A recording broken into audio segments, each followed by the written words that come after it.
बच्चों कल हम लोगों ने क्या पढ़ा था? कॉन्सोनेंट और कॉन्सोनेंट के बारे में पढ़ा था। कॉन्सोनेंट में कितने लेटर होते हैं? कितने लेटर होते हैं? 20 21 होते हैं। कितने होते हैं? 21 और साउंड कितने होते हैं? 24 होते हैं। कितने होते हैं? 24 अगर सिंगल साउंड है तो उसको कॉन्सोनेंट साउंड कहेंगे और डबल रहे तो उसको कॉन्सोनेंट क्लस्टर कहेंगे। कॉन्सोनेंट क्लस्टर में क्या है? जिसमें एक पूरा साउंड होता है और एक आधा।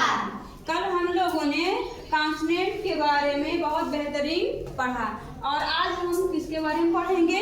वर्ड के बारे में पढ़ेंगे। किसके बारे में पढ़ेंगे? वर्ड मीन्स क्या होता है? शब्द होता है। ए ग्रुप ऑफ 2 और more than 2 letters which is meaningful is called word. यानी कि 2 या 2 से अधिक अक्षरों के मिलने से जिसका सार्थक अर्थ निकलता है उसे हम क्या कहते हैं? शब्द कहते हैं। जैसे A प्लस N, इनको जोड़ दो, हमने क्या बना दिया? एक शब्द बना दिया M मीन्स इसका अर्थ निकल गया। दूसरा है M plus A plus N, तो ये तीनों क्या है? लेटर है। ये भी लेटर है और ये भी लेटर है। इन तीनों को हमने जोड़ दिया मैन। मैन मीन्स क्या होता है? आदमी। फिर ये क्या है? ELEPHANT, यानी कि ये सब क्या है? प्लस लगाया हमने, तो इनको सब क्या किया हमने? सारे लेटर को क्या किया है? जोड़ा है। जोड़ने के बाद हमको एक जोड़ दिए तो क्या बन गया हमारा? वर्ड। तो ये वर्ड क्या बन गया? एलिफेंट। एलिफेंट मीन्स हाथी। अब आते हैं हम part of speech. Part of speech अगर बहन नाउन अगर पूछे पार्ट ऑफ स्पीच क्या है तो बताओ। नाउन पार्ट ऑफ स्पीच है, लेकिन पार्ट ऑफ स्पीच होता क्या है?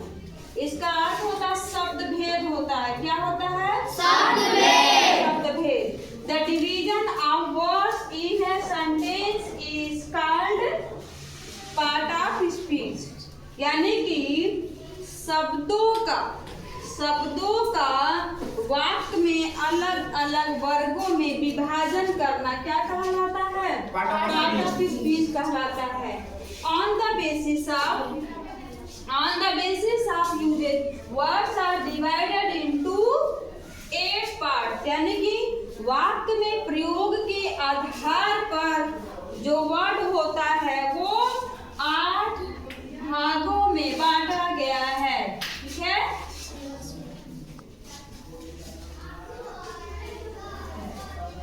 यानी कि on the basis of used words are divided into 8 parts in a sentence. यानी कि वाक्य में प्रयोग के आधार पे शब्दों को कितने भागों में बांटा गया? 8 भागों में। पहला क्या है? Noun, pronoun, adjective, verb, adverb, conjunction, preposition और इंटरजेक्शन। ये हमारे क्या है?